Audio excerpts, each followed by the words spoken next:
Welcome back to our live coverage of the Mackinac Policy Conference. I'm Christy McDonald. Joining me now, my favorites, Nolan Finley, Stephen Henderson. You can read Nolan in Detroit News, Stephen in the Detroit Free Press. And so as we're winding the conference down, what are your impressions? Well, I think it was a good conference, so a lot of positive energy up here, a lot of good discussions about policy and where both Michigan and Detroit go from here. Very impressed that despite the troubles the city is having and the deep financial crises, there's not a lot of Detroit bashing up here, and that hasn't always been true in the past when Detroit has been struggling and in trouble. There seems to be a real sense that everybody needs to help Detroit get through this, and I think that's a real sea change for Michigan. Do you have that feeling as well, Stephen? A little bit. I think people are starting to realize that what's going on in Detroit right now is horrible for those of us who live there, but also is going to be horrible for the entire region and maybe the state. And so we've got to dedicate a little more attention and resources to making the city work and a functional part of the state, and so they can be the driver that it should be. All right, what was the best conversation you had here? I can't tell Steve that because he'll jump on it and try to. Well, you think he would scoop you on it? I wouldn't do that. He All right, well might then, do if that. you can't say your best conversation, you have to give me I your don't want to second hurt best anybody's conversation. feelings. I mean, No, okay, well everybody then I say run interesting into, conversation. No, you're I've making had- it so hard for me I today. have had interesting conversations with a lot of folks. Had a nice conversation with Westland Mayor William Wild, who's a rising star in Democratic County or Wayne County Democratic political circles. Had a good conversation with Mike Rogers, who may or may not be in the Senate race. Okay, Lots of so good let me talk up me here. ask you, when does he plan to make his decision? Is it still soon? He's not going to be rushed. He's got a lot of work to do on his committee, and the party's in a hurry for him to make his decision, but he's got no urgency. He can raise money for doing what he's doing, and is raising a lot of it. I mean, he's got to Labor Day or beyond to make his choice if he wants to. I don't think he has to quite that long, but I do. He's got to make some decisions soon. It's the money that's the issue, and it's not just the money he's able to raise now. It's that once you declare, you've got to, you're able to raise a lot more, and he's going to need every dime of it if he gets into that. Was he race. disappointed about the FBI job? Did you ask him that? I don't know. He didn't expect to get that job. That was, It was smokescreen. rumored, but But what's interesting is that the president has nominated another Republican for that job. So it clearly wasn't out of the question. I mean, I actually think Congressman Rogers is at least as strong a candidate as Comey. But I'm not sure Congressman Rogers wanted the job. Well, maybe he didn't, sure. But he's got a really, really good job. I think there's very few things that could tempt him out of that job. And we'll see if the Senate race will. if it's enough for him. So, Stephen, what were some of the interesting conversations, or maybe the interesting topics that you got into good conversations about? For me, the real interest was with the number of, I think, key business and political leaders who are expressing frustration about these three issues that are stalled in the legislature. Medicaid, Common Core, and transportation. And the real fear that the governor, doesn't really like the role of persuader or deal maker. It's the one that he's not that familiar with. And then the other fear, which is that even if he plays that role and plays it perfectly, that the obstinance in the legislature would just be too much to overcome on both sides of the aisle. But he has certainly, on Common Core at least, deployed the troops. We've been a little cool to Common Core on the Detroit News editorial page, and I bet no fewer than 12 people have tried to pigeonhole me to change, to my mind or influence us on Common Core. I'm in the restroom. Trying to get out of the restroom last night, somebody said, "Can I talk to you about Common Core?" I said, "No." Not in here. Well, I mean, but it's interesting, and that almost speaks to the atmosphere of this policy conference and the things that happen here and the conversations that are had and the jobs and the positions that you guys have in terms of writing editorials for the paper and writing influential columns, and that people pick up on information from that. Well, and there is that's part of what goes on at that conference is to build support for policies at a number of different levels. So If you had to advise Governor Snyder, Stephen, so put on your advisor hat right now. If you had to advise him on how to work with the legislature, what would you say to him? Actually, I'm not sure. He's got a real. You would just go, what? He's got a real issue. I mean, part of the problem is in his own caucus, where you've got, a pretty strident minority that's just against some of this stuff for reasons that are going to defy persuasion. Right? You're against Medicaid expansion because you don't like the Affordable Care Act. There's not much I can do to convince you. So that leaves you to try to get some Democratic votes.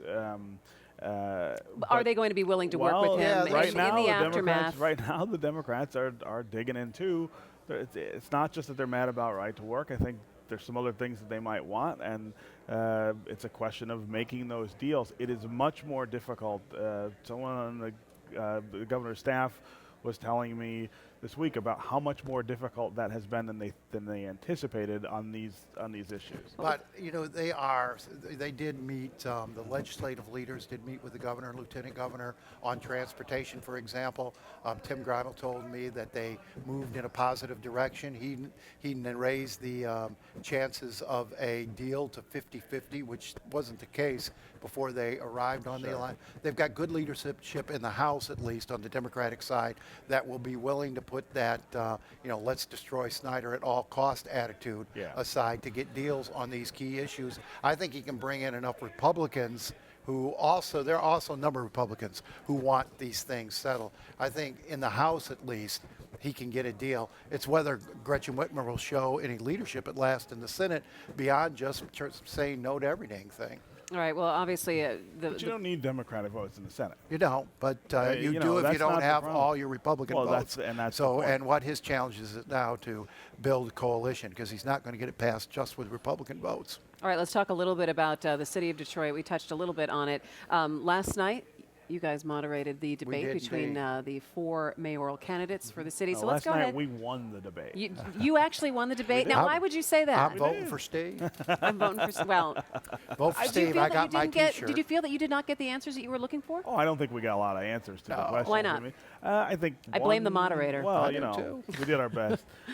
It's early. Not a lot of people are focused on the race yet. I think the candidates are still getting used to this idea of debating and putting their ideas out there. The other is, I think the two front runners don't want to bash each other too much before they think into the general election in the fall. I mean, I think there's a lot of damage they could do to each other in the primary for not very great gains. And they made a pact.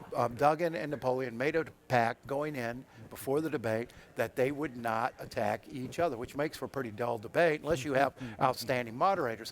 And at one point, you had Duggan defending Napoleon on his performance as police chief. And, it became clear what was going on. I stopped and said, Duggan and Napoleon seem to have a bigger bromance than Steve and I had. And that's pretty hard to beat, I would have to say. I mean, but as witness to it. We tried to keep it live. Sometimes we couldn't, by the time it got to the end of the answer, we couldn't remember what question we asked. Right. They strayed so far from it. So even though it's early on in the election process, they've developed the art of speaking along and taking advantage of the time that they have. Let's go ahead and take a look at a small clip that we have from the debate.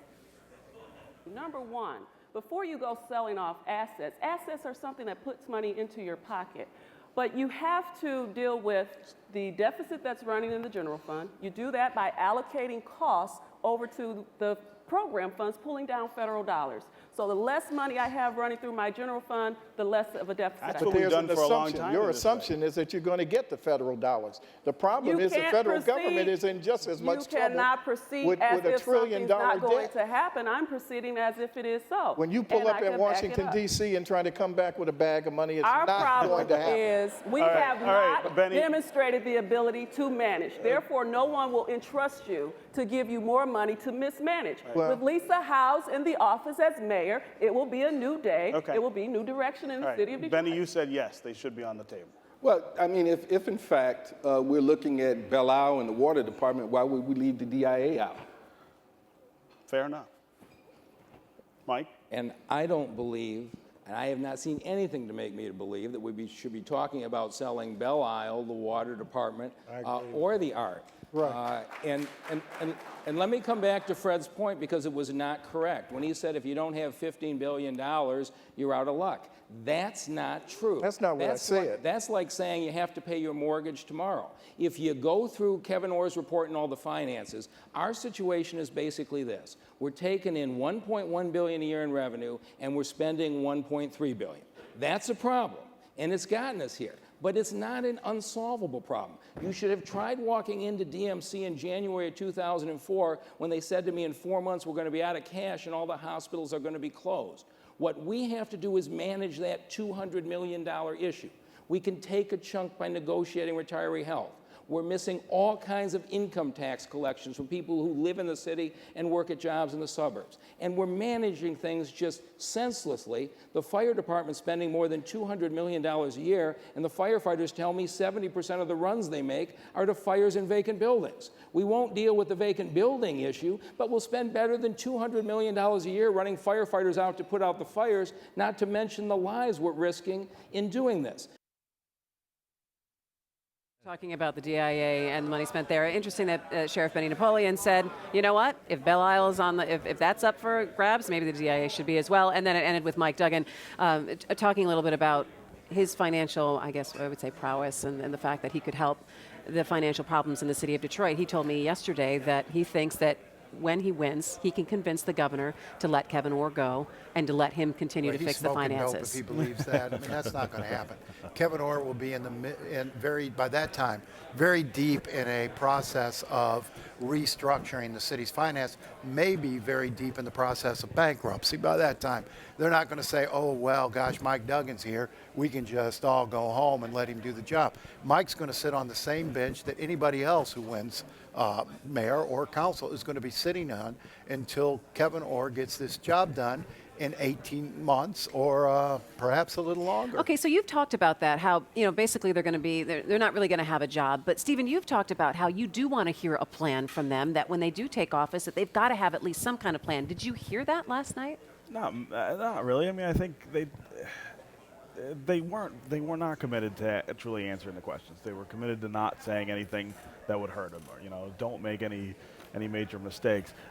The question we asked them was, look, let's say we're at the mid 2014, end of 2014, Kevin Orr's gone, still have a pile of problems. What do you want to do? Mm-hmm. People talked about all kinds of things that will cost money, but couldn't identify how they were going to get that money. How are you going to stop, people from leaving the city and taking their tax dollars with them? Nobody had a magic bullet. I'm not expecting that they would have, but I didn't hear a lot of real strategy for dealing with that stuff. All right, last word, Nolan. Well, I mean, on the debate, I think that there were times I thought Napoleon and Duggan had gone to sleep. They need to be careful because Lisa Howes and Durhal were feisty. Yeah. And if these guys think they're just going to coast to the primary and then put the gloves on and start seriously campaigning after that, they could get shocked. All right. Well, Nolan Finley, Stephen Henderson, thanks so much for joining us. And you're going to stick around because we're going to be doing an entire wrap-up show on what happened here on Mackinac Island over the last 3 days. Absolutely. And, Lord have mercy. All right. Well, stick around. And you stick around. We are going to wrap up the entire conference from right here at the My Vote desk. So stay with us. We will be right back. ITC operates, builds, and maintains the electric transmission infrastructure. We are working hard to improve electric reliability and increase electric transmission capacity throughout our operations across the Midwest. ITC, we're your energy superhighway. In 2011, DTE Energy made a commitment to spend an incremental $750 million with Michigan businesses over 5 years. Well, we expect to surpass that goal and are on a course to spend over $1 billion incremental dollars over the 5-year period, an investment that will grow local businesses and provide jobs for our state. At DTE Energy, we love this initiative because we know it's a way that we can help put Michigan back on the path to prosperity. PVS Chemicals is a global manufacturer, distributor, and marketer of chemicals and related environmentally focused products. While PVS continues to expand its global reach, it remains a family-owned company with a continued focus on supporting numerous community and cultural events through its philanthropic endeavors. PVS understands the importance of making Michigan a better place to live and improving quality of life abroad. PVS Chemicals, committed to Michigan since 1945. Well, we are wrapping up the 2013 Mackinac Policy Conference, which is put on every year by the Detroit Regional Chamber. It has been a great and energetic 3 days of business leaders, politicians, educators, foundations, all coming together talking about some of the most important things that are affecting us right now in the state of Michigan. We've had great conversations about education. We've had conversations about immigration reform. We've had conversations about some political races down the road, but it's really been a great gathering of people. And really, these are the people that have been in the Grand Hotel these last 3 days. They're going to be leaving the island, and they are going to be affecting change in the next 6 to 12 months in our state. It really is an exciting time, and we are glad here at Detroit Public Television that we've been able to be a part of it and to bring it to you on myvote.org, on all of your PBS stations across the state of Michigan. And even if our video has been on other websites that you've visited for news, we are so glad that you've been a part of it. You've been able to see the sessions, and if you've never been up to Mackinac for the policy conference, you have been inside these sessions now. You've heard the conversations and you've seen the interviews. And so you've got that information, and then you can feel empowered to act or maybe call your local politician or get involved in a cause or something that might be important to you that you heard start right up here on Mackinac Island. Joining me right now to wrap up the conference is Sandy Baruah. He is the president of the Detroit Regional Chamber and, of course, the conference chair this year and the CEO of ITC Holdings, Joseph Welch. Gentlemen, I have to say, first off, as we wrap everything up, congratulations on a well-done conference. Thank you. It seems like we were just here last year. We were just here last year, and as I said to someone earlier, I've packed my bags. I'm ready for next year, if you guys are ready to go already, Great. right? We had a great time. Thanks for being here. Absolutely. So why don't you go ahead and kind of, Sandy, give me an idea of how you feel coming out of these 3 days and what you've accomplished. Absolutely fantastic. The conference grows every year in its size and its importance and hopefully its impact. And everything just went fantastic. We had great discussions. You mentioned education reform, immigration, the 21st century global marketplace, how Michigan competes and wins in the 21st century, and cultural change. What do we need to do as a state? What do we need to do as Michiganders to really embrace our future, which is going to be vibrant and prosperous? It's just going to look different than our vibrant and prosperous past. When you put together the conference and you look at all the things that we're going to talk about, and when you see it actually coming over the last 3 days, what ran through your mind about some of the conversations you heard? Well, the conversations were absolutely terrific, and the speakers we had, I just, I'm still stunned at how good they were, how well prepared they were, and the thing that I really wanted to highlight, and the thing that I'm the proudest of as being involved in it, is how apolitical it was. In other words, these are issues that affect us. These aren't Democrat or Republican, left or right, blue or green or whatever else that you might want to call it. We're talking about the fundamental things that make Michigan a great state. Education, the fact that we have to embrace some cultural changes in this state because we need to move the state forward, not to dwell on the past. And last but not least, we are in a global economy, and we have to realize we're in a global economy. And everybody thinks that we're going to go back to the good old days. No, the good old days are going to be in front of us if we can get it together and really move forward. And there'll be different days. And They'll be interesting right. days. And so we talked about preparing the workforce for the jobs of the future. And it's interesting, we may not even know what the jobs of the future are 5 years down the road. So talk to me a little bit about some of the feedback you've received from people in listening to some of the sessions. Well, I want to expand on what Joe said in terms of kind of the nonpartisan nature. You had Michelle Rhee, who is a self-professed Democrat on the left side of perspective, talking about the importance of education reform in a way that a lot of Republicans might be talking about. Then you have Governor Jeb Bush from Florida, obviously a Republican family, talking about immigration reform in a way a Democrat might talk about immigration reform. And and again, Joe's exactly right.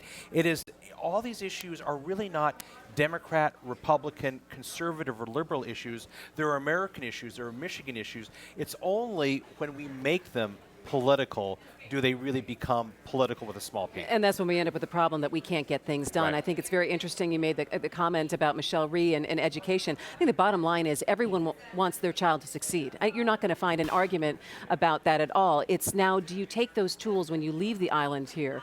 And what do we do with them now that we're off? Do you think that we've really started that conversation about education and how important it is to the business community down the road? Well, let me follow up on this because I am from the business community. I'm talking with the business community, and you know, when we are now behind closed doors, we're saying that we have got to get this done, and we're going to have to force the change that we need to do.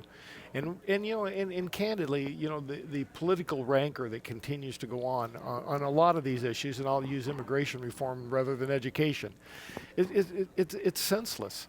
Think about the city of Detroit, a city in population decline, a city where we actually need people to move in there and build homes or restore homes, pay taxes, because that fixes the financial problems of the city. And we're arguing about having immigrants come here and do that. They were the ones that did it in the first place.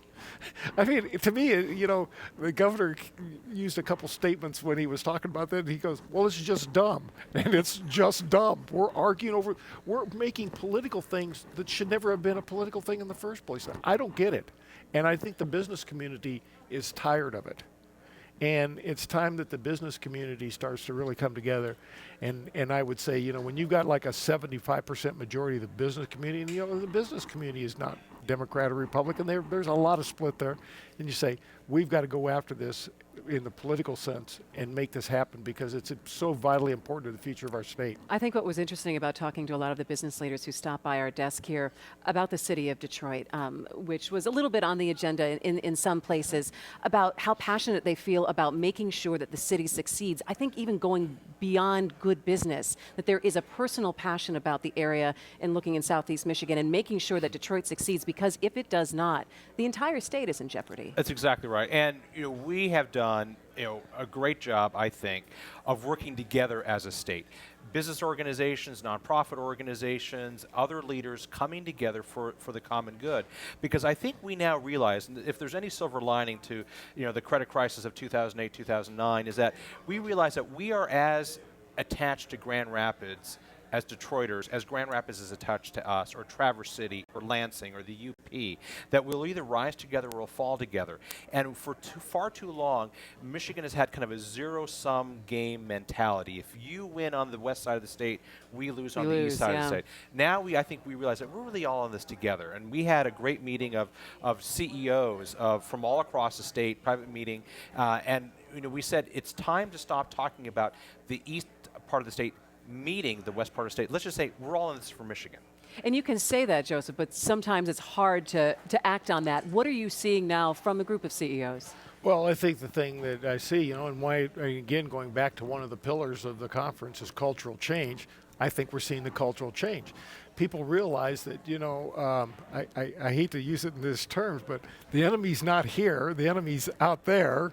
In other words, we have got to be successful, and if we keep shooting each other, we're not going to be successful. It's a silly way to put it, but I think finally people are getting it. A prosperous Michigan makes for all the businesses in Michigan to be prosperous. A declining Michigan makes for a declining Michigan for all the businesses. We're either going to sink or swim, but we're all going to do it together, and we better figure out that we want to swim. Well, and the person that's leading Michigan right now is Governor Rick Snyder, who has really played a pivotal role in the policy conference over the last 2 years. Sandy, describe what kind of role you think he sets the tone for here. Well, so we're going to announce in just a few minutes our to-do list. The to-do list that comes out of every conference. We've done it now 3 years to hold ourselves accountable. We do that with the governor. So, we help, the governor helps plan the conference, helps us with, the mission and the pillars of it. He's helped us get speakers.